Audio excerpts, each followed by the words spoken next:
Okay, the next question is the spiritual teacher Osho, Bhagwan Sri Rajneesh. He came from India to Oregon State in the United States while Ronald Reagan was the president. Ronald Reagan was a rather conservative Republican president, and in American terms, he would be called pretty much very conservative. Even though he came from the Hollywood community, he was definitely Republican.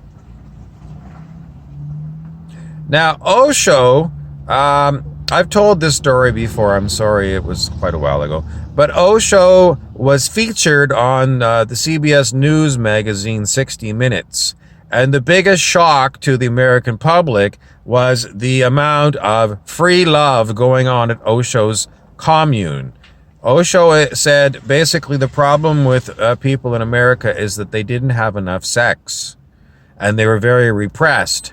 So people that came to his ashram, if they felt like getting busy, he really said, go and get busy. He said, basically, you've got to get so busy that you get sick of having sex.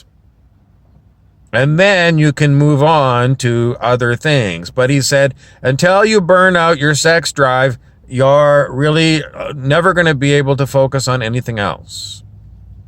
Now, to a Republican conservative president like Ronald Reagan and his people, this is absolutely wrong. So, conspiracy theories say that it was someone that was reactionary to Osho and what he was allowing at his commune. And, you know, the word is that Osho was poisoned to death. And the thought was, well, who did it? Now, the question is Osho considered to be a traditional person from India? I don't think so. I don't think he was a traditional person from India. He was very well read in other cultures. I'm sure he knew a lot about the traditional culture of India, but he was very well read in Western things as well.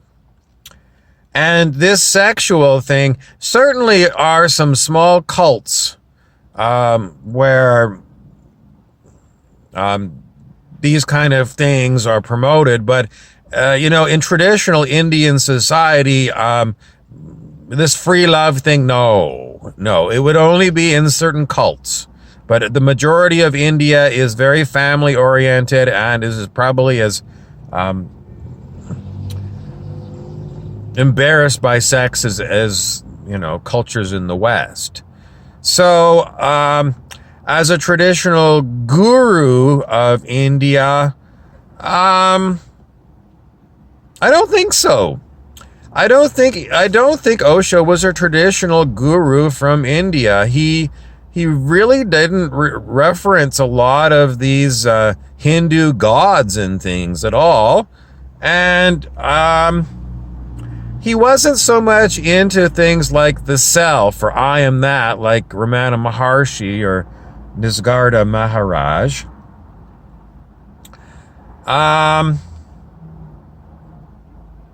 But he did talk about certain perennial philosophies that so-called enlightened people from around the world followed, and that was pretty much being in the moment.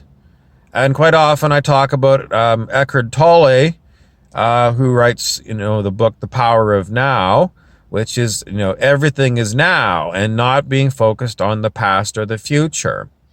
So, and a lot of Osho's things are very interesting. His Zen tarot and his transformation tarot are really, really good things if you want to let go of your conditioning. And conditioning is basically growing up in a culture where everything is work. Everything is to the clock. Everything is about money, saving for your retirement a long time in the future, and then when you do retire, then, sitting back and, waiting until you're dead. Western culture is really, it's stupid. It's really stupid, but I've talked about that in other lectures. In the end, though, compared to Ronald Reagan, Osho was not traditional. Not at all. But there were quite a few other gurus who were like him. Ram Dass, in his Be Here Now book, is basically the same teaching. Someone wants me to mention, strangely, when Dr. David R. Hawkins of Consciousness Research did his book, Truth versus Falsehood, where he calibrated all kinds of people, thinkings, philosophies, and religions, he didn't calibrate the consciousness of Osho very high. This was a mistake. The thing is, with Truth versus Falsehood in that book, there's a number of issues that fellow spiritual students and I talked about when it came to that book, and there was a certain amount of Dr. David R. Hawkins conditioning that was coming through. He wasn't a pure channel, and you can tell in Truth versus Falsehood because there's some of the calibrations he gave to certain things that are clearly incorrect. How do I know? Because I'm more enlightened than Dr. Hawkins. Dr. Hawkins said, his first book, Power versus Force, he got endorsed by Sam Walton of Walmart. Sam Walton of Walmart was not an enlightened person. He was a capitalist. And Dr. Hawkins seemed to like capitalists and their money. He seemed to think that they were of great benefit to the world. And to a certain extent, they did do a fair amount of organizing, but they've also suppressed a lot of human ingenuity. So I think I have to give Dr. Hawkins an F for getting an endorsement by Sam Walton.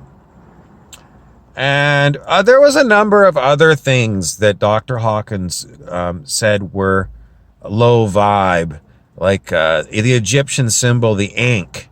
One of my fellow students said that one doesn't resonate with me at all. I think Dr. Hawkins got it wrong on the Ankh.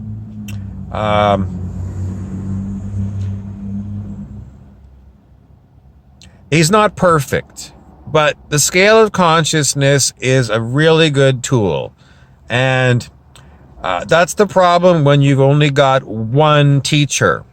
If you only have one teacher, you're open to the distortions that they're carrying, which come from the culture and